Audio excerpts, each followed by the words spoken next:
Maligayang araw, Grade 9. Ako si Teacher Jericho, ang guro ninyo sa asignaturang Filipino. Ngayong araw na ito ay mayroon na naman tayong panibagong paksang tatalakayin.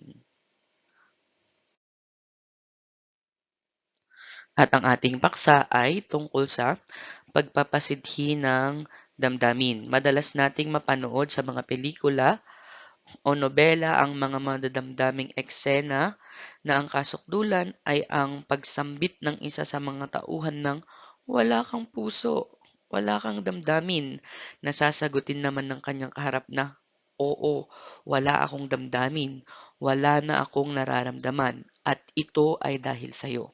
O di ba? Punong-puno ng damdamin, grade 9. Maaring maging katawa-tawa ito sa ilan dahil lahat ng tao ay may damdamin. Kalikasan na ng tao ang magkaroon ng damdamin. Sino ba namang tao ang walang damdamin? Kahit nga minsan hayop mayroong damdamin. Ngayon ay sa antas ng salita, napapasidhi ang mga damdamin sa pamamagitan ng paggamit ng mga pang-uri. Ano nga ba ang pang-uri? Ang pang-uri ay mga salitang naglalarawan. So, mayroong iba't ibang antas ang pang-uri. Ito ang lantay, o payak, katamtaman at pasukdol o kaya naman maaari ring gamitin ang hambingan ng pang-uri sa pagpapasidhi ng damdamin na paghahambing na magkatulad at paghahambing na di magkatulad.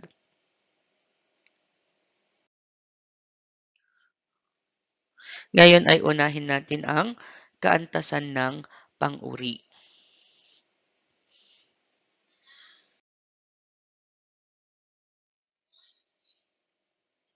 Una dyan ay ang lantay o pangkaraniwang antas. Ito ang karaniwang ayos o anyo ng pang-uri at tumutukoy ito sa tanging katangian ng panghalip o pangalan. Ibig sabihin nito, ito ay simple lamang. Halimbawa, masaya si Joanne nang makauwi na sa Pilipinas. Sa pangungusap na ito, ang pang-uri ay ang masaya at tinuturingan ng panghuri si Joanne. Sunod na halimbawa ay masakit ang namamagang sugat sa binti ni Jose. Ang pang-uri sa pangungusap na ito ay masakit at tinuturingan nito si Jose na masakit ang binti.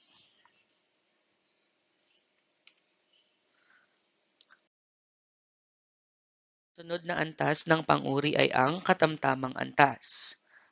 Napapasidhi ang damdamin sa antas na ito sa pamamagitan ng paggamit ng mga salitang medyo, bahagya, at ng kaunti.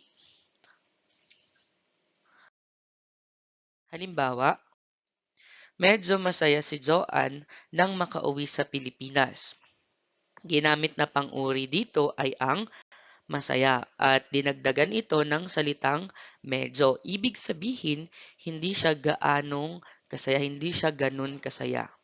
Ang tinuturingan ng medyo masaya ay ang pangalan na si Joanne. Sunod ay masakit ng kaunti ang namamagang paa, ang namamagang sugat sa binti ni Jose. Ang ginamit na pang-uri sa pangungusap na ito ay ang salitang masakit at ginamitan ito ng mga salitang ng kaunti upang maging katamtaman lamang ang antas nito at tinuturingan ng pang-uring masakit ang pangalang si Jose.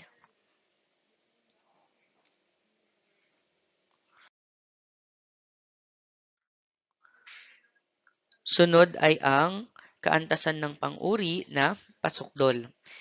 Ito ang antas ng pang-uri na itinuturing na pinakamasidhi, ibig sabihin pinakamataas ang damdamin na ipakikita ito sa pamamagitan ng mga sumusunod, pag-uulit ng salita o ng pang-uri, paggamit ng mga panlaping pinaka, napaka, at pagka, at maaari ding gamitin ang mga salitang sobra, talaga, lubha, tunay, totoo, masyado, ubod ng, walang kasing, sakdal, hindi, hamak na.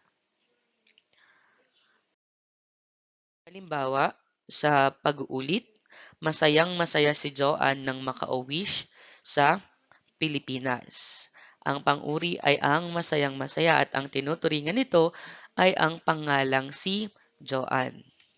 Sunod na halimbawa naman ay ang pagkasakit-sakit ng namamagang sugat sa binti ni Jose. Ang pang-uri sa pangungusap na ito ay ang pagkasakit-sakit at ang tinuturingan ng pang-uring pagkasakit-sakit ay ang pangalan o si Jose.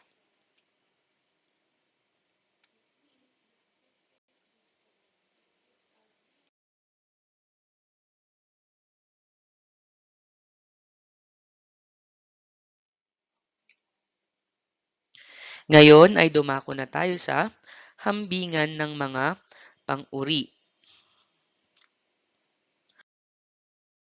Una ay ang paghahambing na magkatulad.